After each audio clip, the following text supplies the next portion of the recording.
16 दिसंबर, एक तारीख जो सिर्फ कैलेंडर का हिस्सा नहीं, दिल का ज़ख्म है।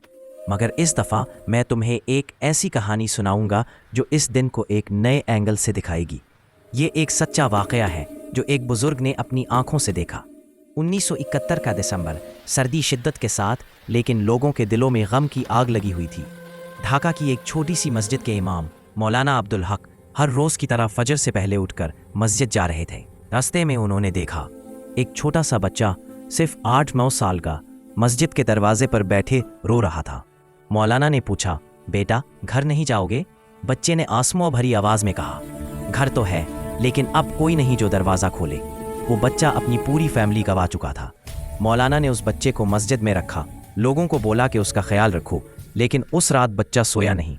बस एक बात बार बार कहता था, उन्होंने मेरे पापा को क्यों मारा? पापा तो रोज़ लोगों की मदद करते थे। मौलाना ने कहा, बेटा ये दुनिया जुल्म से भरी है, लेकिन अल्लाह का इंसाफ कभी देर नहीं करता।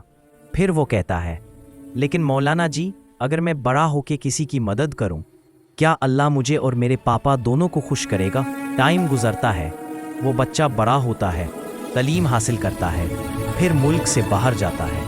लेकिन एक दिन जुमा के खुतबा में मौलाना को पता चलता है कि वो बच्चा अब एक डॉक्टर बन गया है और हर साल 16 दिसंबर को 100 गरीब बच्चों का फ्री इलाज करता है। वो कहता है, मैं अपने वालिद को वापस तो नहीं ला सकता, लेकिन मैं किसी और का बाप नहीं छीने दूंगा।